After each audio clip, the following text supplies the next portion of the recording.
Iba caminando por la calle y de repente vi la plaza y se me vino a la mente una palabra, la palabra cultura. Entonces emprendí un viaje al saber. Inmediatamente me dirigí a Roma para averiguar la raíz de la palabra. Entonces ellos me dijeron que ocupara la palabra cultus y que la utilizan para señalar el cuidado del campo y del ganado. Y digo que es interesante que aunque es un fenómeno citadino, la palabra cultura, sabes que tiene que ver con el cultivo, o sea que tiene que ver con ese otro aspecto también tan propio del humano que es el campo, ¿no? Esa tensión entre lo urbano y lo rural. La cultura se refiere a los valores que comparten los miembros de un grupo, a las normas que acatan y a los bienes materiales que producen. Más fácil. Cultura se refiere a los modos de vida de los miembros o grupos de una sociedad. El modo de vestir, sus costumbres matrimoniales, la vida familiar, sus modelos de trabajo, las ceremonias religiosas, sus pasatiempos, así como los bienes que crean y adquieren significado para ellos, como arcos, flechas o hasta libros o smartphones. Ejemplo, en ciertas culturas se permite que una persona tenga varias esposas o maridos simultáneamente. Me pregunté, ¿qué pasó con esto en la Edad Media? Así que sin más demora viajé a este periodo en pleno siglo de las luces y ahí me di cuenta que recién la palabra cultura tiene el mismo uso que hoy en día. Pero necesito un significado. Entonces mi mente sufrió una crisis y se me iluminó el concepto.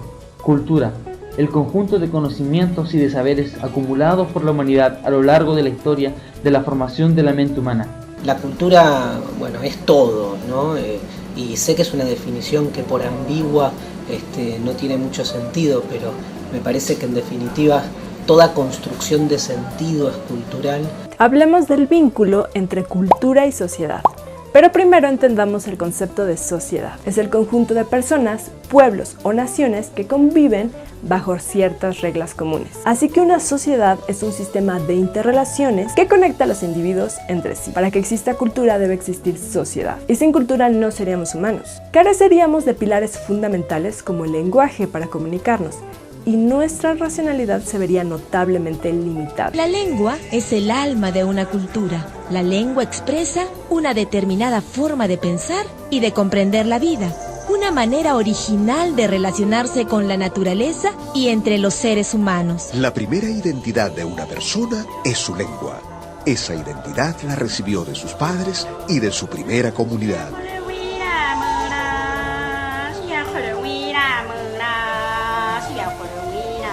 Los valores y las normas de comportamiento varían y contrastan enormemente de una cultura a otra. Veamos el caso del Oriente y del Occidente. Un ejemplo radical, el infanticidio.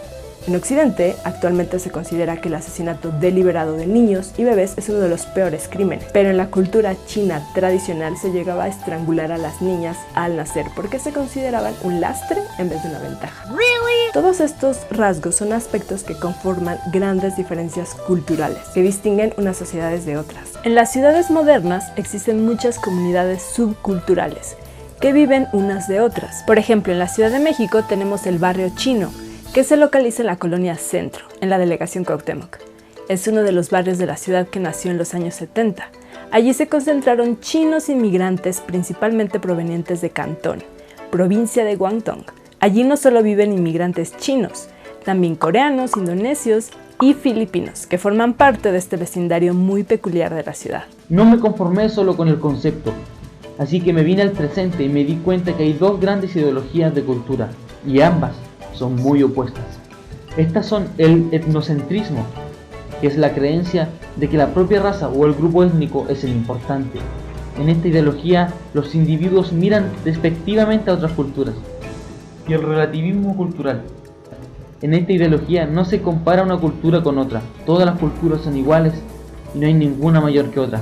Etnocentrismo es la tendencia emocional que hace de la cultura propia el criterio exclusivo para interpretar el comportamiento de otros grupos, razas o sociedades. El etnocentrismo consiste en juzgar otras culturas con los criterios propios.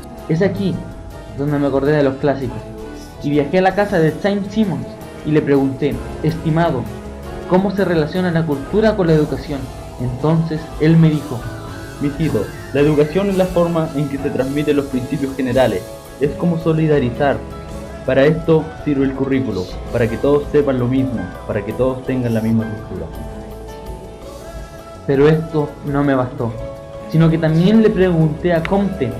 Este me dijo que la educación entrega el sistema de ideas y costumbres que el individuo necesita para que exista un orden social. aún no estaba satisfecho y me acordé de Carlitos, así que viajé a Alemania y pregunté por Karl Marx. No estaba, lamentablemente, pero me encontré con Engels y él me dijo: la educación es la que entrega las ideas de la clase dominante, tanto material como espiritualmente. La cultura es la suma de todas las formas de arte, de amor y de pensamiento que en el curso de los siglos han permitido al hombre ser menos esclavizado.